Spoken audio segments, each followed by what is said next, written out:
नबी सल्लल्लाहु अलैहि वसल्लम, आप फरमा दीजिए अपनी बीवियों से, अपनी बेटियों से और ईमान वाली औरतों से तीन बातें। क्या कहना है कि वो सर के बाल से लेके पैर के नाखून तक पर्दा करें। बात एक है, लेकिन रब ने क्या किया, इसके कैटेगरीज बनाए, दर्जात। पहले कहा अपनी बीवियों से कह दो, हालांकि अल्लाह अगर ये कहता ईमान वाली औरतों से कह दो तो मसला खत्म। ईमान वाली औरतों में नबी की बीवियां भी आ गई, ईमान वाली औरतों में नबी की बेटियां भी आ गई, ईमान वाली औरतों में नबी खानदान साहबाए कराम के खानदान की औरतें भी आ गई। क़यामत तक आने वाले हर मुसलमान की बेटी, माँ, बहन, बीवी, बेटी सब आ गए। लेकिन अल्लाह ने क्या कहा, ईमान वाली औरतें कहकर बात तो खत्म नहीं किया। नबी से कहा अपनी बीवियों से कहो, बीवियों का कैटेगरी अलग बनाया। बेटियों से कहो, बेटों की कैटेगरी अलग बनाया। फिर कहा मुसलमान औरतों से कहो, मुसलमान औरतों की कैटेगरी अलग बना के बता दिया। मुसलमान व निसाइल मोमिनीन में हजरत अबू बकर की घर की औरत से लेकर क़यामत तक पैदा होने वाले हर मुसलमान घर की औरत शामिल है। सारी औरतों को एक कलीमे में गिना, नबी की बेटियों को के लिए एक कलीमा इस्तेमाल किया, नबी की घर वाली औरतों के लिए एक कलीमा इस्तेमाल करके रब ने बता दिया, ऐ बंदो सुनो, सारी मुसलमान औरतें एक जगह जमा हो जाए तो फातिमतुज ज़हरा के बराबर नहीं हो सकती।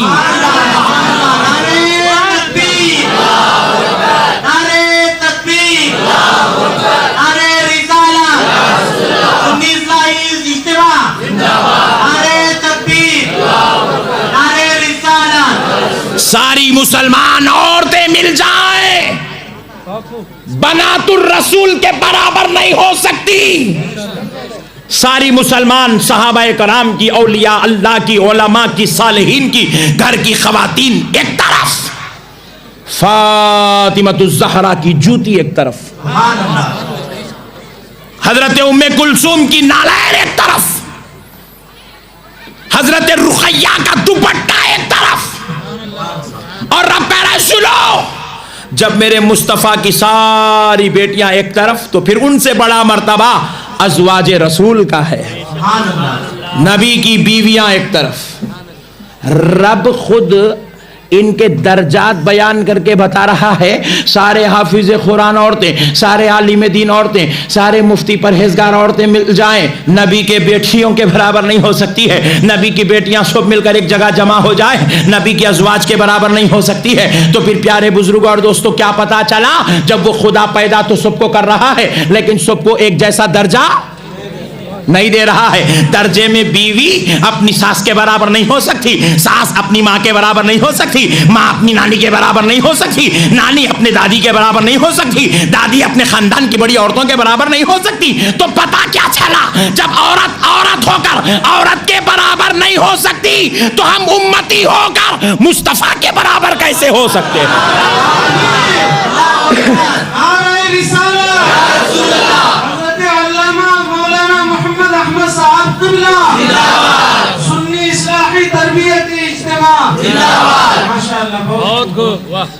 बात समझ में आई दोस्तों?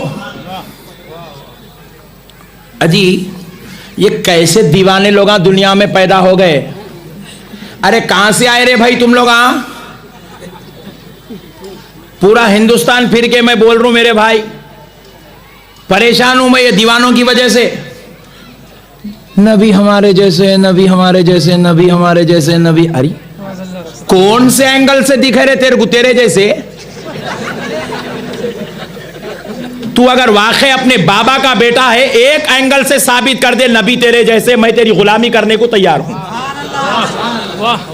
करोड़ों एंगल छोड़ दे, एक एंगल से साबित कर, सिर्फ एक इंच। राजमंड्री के गुयूर मुसलमानों, अहमद नक्शबंदी की बात पर गवाह रहो। मैंने तुमको गवाह बनाकर बदअकीद की, गुमराह की दावत देने वाली जमातों को इस बात का चैलेंज किया है, एक एंगल से साबित कर दे तू नबी के जैसा है, मैं तेरी गुलामी करने को तैयार हूं। एक एंगल से साबित कर दे। मेरे प्यारे बुजुर्ग और दोस्तों, ये बेखौफों की जमात के एक मौलाना मिले, नबी हमारी तरह है, नबी हमारी तरह है, नबी हमारी तरह है। मैं बोला कि हल्लख में से निकाल के पुकार के बोला तो क्या नबी तेरे जैसे हो जाते? मैं बोला सुन, अरे जब नबी तेरे जैसे है, अगर मेरी बात अच्छी लिखी तो आप नारे लगाकर मेरी तायीद करेंगे। मैंने बोला अगर नबी तेरे जैसे है तो फिर नबी का कलमा कहीं को पढ़ता?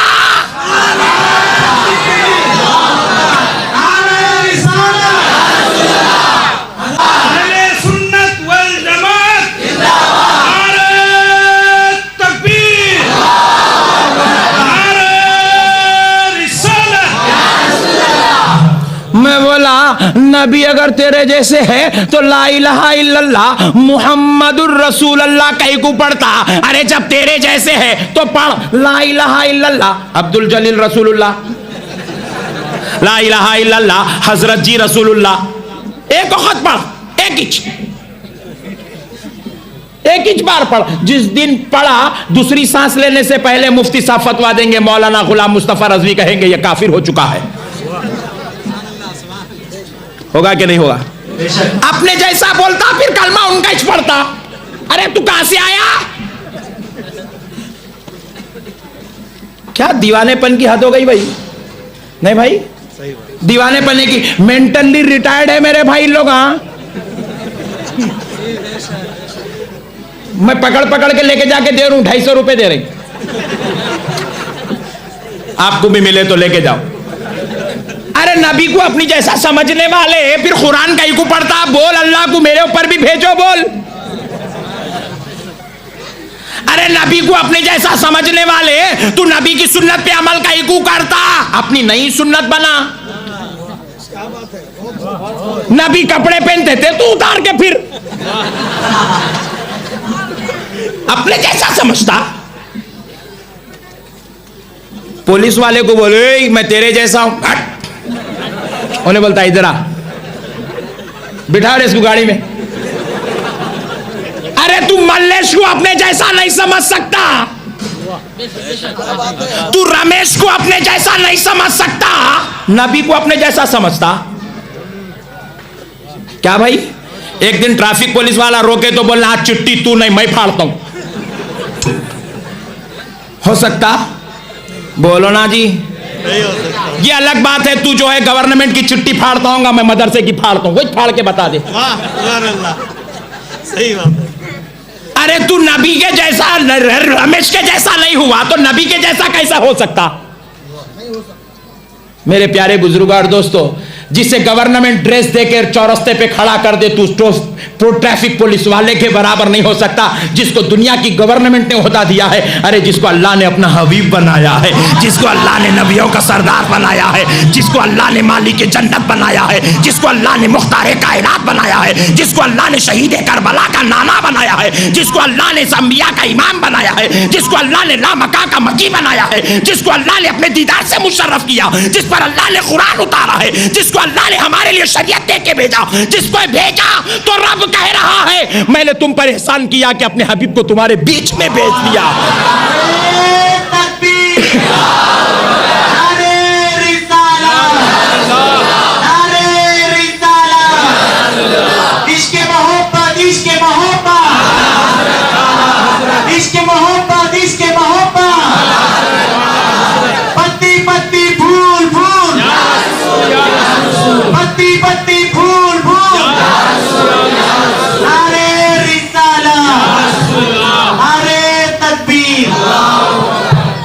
मेरे दोस्तों, अल्लाह और उसके रसूल का वास्ता, ये बदअकीदगी की बातों को इख्तियार मत करो। करेंगे भाई? करेंगे? आप बोलेंगे मौल साहब ने इतनी बड़ी दाढ़ी छोड़ के आना, इतने बड़े खट्टे लेके आना, बेहतरीन कुर्ता पहन के आना। शैतान को भी दाढ़ी थी, यजीद को भी दाढ़ी थी, फिरौन को भी दाढ़ी थी, शद्दाद को भी दाढ़ी थी। सारा देखो वो बंडी में ये डेरे उठा के लाया, देखो रिक्शे में लुंगी पहन के बनीन पे ढकल के लाया। उसको दाढ़ी भी नहीं है, टोपी भी नहीं है, सुरमा भी नहीं है, इतर भी नहीं है, फजर भी नहीं पड़ा, मुसलमान नहीं है। बोलो। अरे इतना हल्लू बोलते क्या भाई, अजीब मुसीबत है सुननी हो।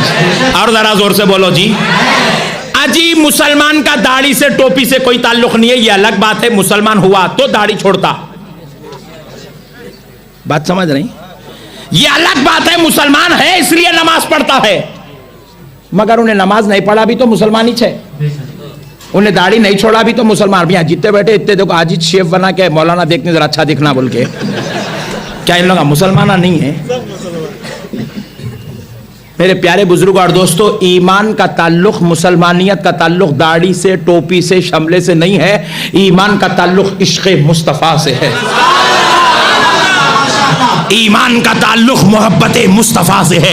ईमान का ताल्लुक ताज़ीम मुस्तफ़ा से है। ईमान का ताल्लुक अक़रार मुस्तफ़ा से है। ईमान का ताल्लुक अदब व एहतराम मुस्तफ़ा से है। ईमान का ताल्लुक ज़ाते औलिया से है। ईमान का ताल्लुक अल्लाह की मोहब्बत से ईमान का ताल्लुक।